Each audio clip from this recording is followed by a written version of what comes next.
चला तर आज आपण भरीव भेंडीची भाजी बनवूया। खूप छान लागते, नक्की तुम्ही ट्राय करा, एक वेळेस बनवा। बघा किती छान अशी झालेली आहे। मी तर स्वच्छ अशी भेंडी धुवून घेतलेली आहे। त्याला असं पूर्ण अशी भेंडी आपल्याला कोरडी करून घ्यायची आहे। छान व्यवस्थित पुसून घ्यायची आपल्याला एक एक भेंडी। जर पाणी ओलसर भेंडी जर असेल तर आपली भाजी चिकट होते, त्यामुळे आपल्याला पूर्ण भेंडी कोरडी करून घ्यायची किंवा अर्धा किंवा 1 तासाने आपल्याला अगोदरच भेंडी धुवून अशी फॅन खाली वगैरे अशी सुकून घ्यायची आहे। आणि लगेच जर धुवून घेत असेल तर असे छान पुसून घ्यायची आहे, जेणेकरून आपली भेंडी अशी ओलसर राहिली नाही पाहिजे, मग ती चिकट होते ओलसर जर राहिली तर। चला आता भेंडी आपण कट करून घेऊ। मी छान अशी पुसून घेतलेली आहे बघ भेंडी। पाठीमागले समोरचे असे देठ आणि आपल्याला कट करून घ्यायचं आहे आणि दोन अशा कट मारायच्या आहेत बघा। अशा प्रकारे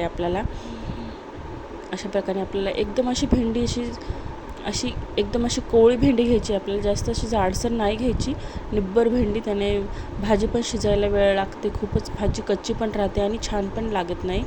त्यामुळे आपल्याला भेंडी शक्यतो जेवढी कवळी होईल तेवढीच भेंडी आपल्याला कवळी घ्यायची आहे। एकदम अशी अख्खुडीत छोटी छोटी भेंडी घ्यायची आहे आपल्याला, लांब पण जास्त नाही घ्यायची भेंडी। नक्की तुम्ही अशा प्रकारे भेंडीची भाजी बनवून बघा, खूप छान लागते। ज्यांना कोणाला भेंडी नाही आवडते, एक वेळेस अशा प्रकारे तुम्ही ट्राय करा, भाजी सगळ्यांना आवडेल। पण भेंडीत भरायचा मसाला आता तयार करू। मी इथे कोथिंबीर घेतलेली आहे आणि शेंगदाण्याचा कूट 5 ते 6 चमच शेंगदाण्याचा कूट घेऊ आपण इथे। मसाला रेडी करू आपण आता भरीव भेंडीच्या भाजीचा। मी इथे हळद 1 चमच टाकत आहे, 1 चमच मीठ आणि लाल तिखट टाकत आहे 1 चमच, कारण की आपल्याला नंतर पण टाकायचं आहे, त्यामुळे आपल्याला थोडंसंच टाकायचं, जास्त नाही टाकायचं आहे। मी 1.5 चमच चटणी टाकलेली आहे। त्यामध्ये जिरा पावडर टाकू आपण 1 चम्मच।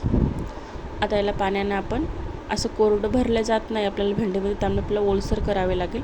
थोडंसं पाणी टाकून घेते आता मी यामध्ये, जास्त नाही टाकायचं आपल्याला, उगं थोडंसंच पाणी टाकायचं आहे बघा। असं ओलसर करायचं आहे आपल्याला, भरता आलं पाहिजे भेंडीमध्ये अशा प्रकारे बघा। अशा प्रकारे आपल्याला ओलसर करून आता त्या भेंडीमध्ये आपल्याला हा मसाला भरायचा आहे। तुम्ही कोणता मसाला जर खात असेल त्यामध्ये मसाला पण टाकू शकता तुम्ही भाजीचा। मी मसाला नाही वापरलेला आहे, अशीच खूप छान भाजी लागते बघा। अशा प्रकारे आपल्याला पुन्हा असं पॅक करायचं आहे, हाताने दाबायचं आहे थोडंसं, ते निघलं नाही पाहिजे भाजी फोडणी दिली की, नाहीतर लगेच गळून पडते। त्यामुळे थोडंसं असं पाण्यानं ओलसर करायचं आहे बघा। अशा प्रकारे आपण भरून घेऊ पूर्ण भेंडी। लाईक, शेअर, सबस्क्राईब करा चॅनलला। अशाच तुम्हाला रेसिपी बघायला मिळतील, साध्या, सोप्या, सरळ आणि जे मी बनवते ते बघा। अशा प्रकारे आपल्याला भरून घ्यायची आहे पूर्ण भेंडी। अवघडही नाही, खूप सोपी भाजी आहे ही। 5 ते 10 मिनिटामध्ये रेडी होते बघा भाजी बघा। चला तर आपण आता फोडणी देऊ। मी इथे कढई घेतलेली आहे, शक्यतो आपण कढई किंवा गंज असं जाड बुडाचंच घ्यायचं आहे, जेणेकरून आपली भाजी उडायला लागली नाही पाहिजे। मी तर मोहरी, जिरं आणि कांदा तेलामध्ये टाकलं बघा, लालसर होईपर्यंत परतून घेत आहे बघा।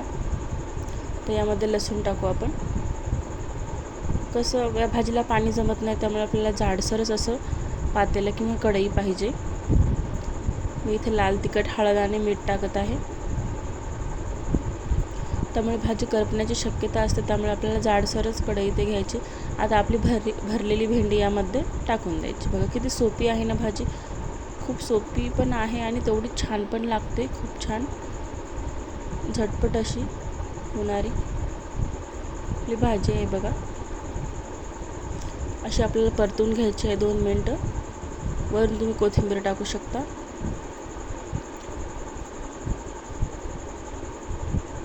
आता आपण प्लेट झाकून ठेवू, अशीच भाजी तर शिजल्या जात नाही, त्यामुळे आपल्याला एक प्लेट ठेवू, त्यावरती थोडंसं मी अर्धा ग्लास पाणी टाकते।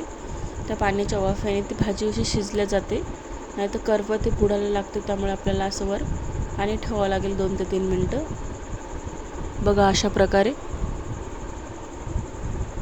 बघा किती छान अशी भाजी झालेली आहे आपली, थोडीशी अशी कच्चीच वाटत आहे। नंतर आपण 1 ते 2 मिनटं झाकून ठेवू।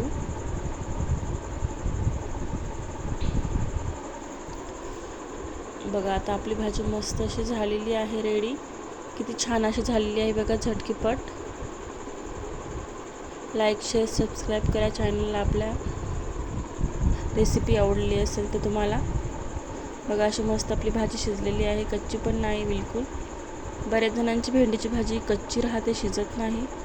अशा प्रकारे बनवा तुम्ही, नक्की सर्वांना आवडेल.